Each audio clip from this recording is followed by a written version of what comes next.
안녕하세요. 보상지킴이입니다. 보험 계약을 할 때 계약자와 보험회사에 각자의 의무가 있습니다. 계약자는 고지 의무, 통지 의무가 있고 보험회사는 설명 의무가 있습니다. 오늘은 중요한 계약자의 통지 의무에 대해 알아보겠습니다. 통지 의무란 보험 계약을 체결한 후 변경된 사항을 보험회사에 알리는 것을 말합니다. 보험 가입 시 직업에 따라 위험 등급을 나누어 보험료율을 적용하여 보험료가 정해집니다. 따라서 사무직에서 운전직으로 바뀌면 보험회사에 알려야 합니다. 통지를 받은 보험회사는 상해 사고 위험도가 높아지면 보험료를 높이거나 보장 한도를 줄이는 등 조치를 취하게 됩니다. 약관에 나와 있는 계약 후 알릴 의무 내용입니다. 첫 번째, 보험증권 등에 기재된 직업 또는 직무의 변경이 있는 경우, 보험 가입 당시에 사무직이었으나 운전직으로 변경된 경우 등 직업 직무가 변경된 경우 회사에 알려야 합니다. 보험회사는 직업을 등급으로 구분하여 보험료를 책정하고 있습니다. 두 번째, 보험증권 등에 기재된 피보험자의 운전 목적이 변경된 경우, 운전 목적이 자가용에서 영업용 또는 영업용에서 자가용으로 변경된 경우 알려야 합니다.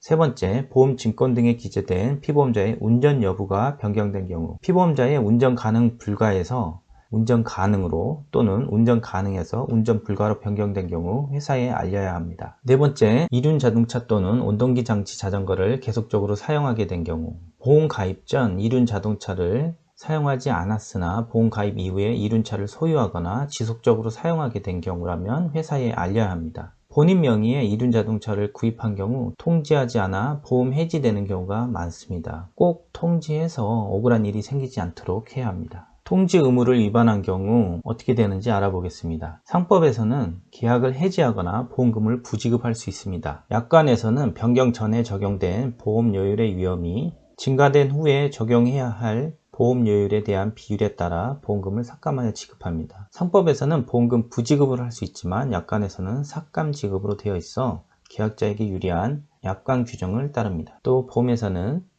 통지 의무 위반했다고 무조건 해지되는 것은 아닙니다. 통지 의무 위반되었다고 하더라도 보험회사가 그 사실을 안 날로부터 1개월 지난 뒤에는 해지할 수 없습니다. 보험회사는 보험계약 체결 시 설명 의무가 있습니다. 계약 체결 시 약관의 중요한 사항에 대하여 설명하여야 할 의무가 있고 이를 하지 아니한 경우 해당 약관 조항을 근거로 보험금 부지급을 주장할 수 없습니다. 오늘은 계약 후 알릴 의무, 통지 의무에 대해 알아봤습니다. 어떤 경우에 통지를 해야 되고 통지 의무 위반했다고 무조건 해지되는 것은 아니다. 보험회사의 주장을 한번 검토해 볼 필요도 있다 정도로 정리하면 되겠습니다. 다음에 더 유익한 정보로 찾아뵙겠습니다. 감사합니다.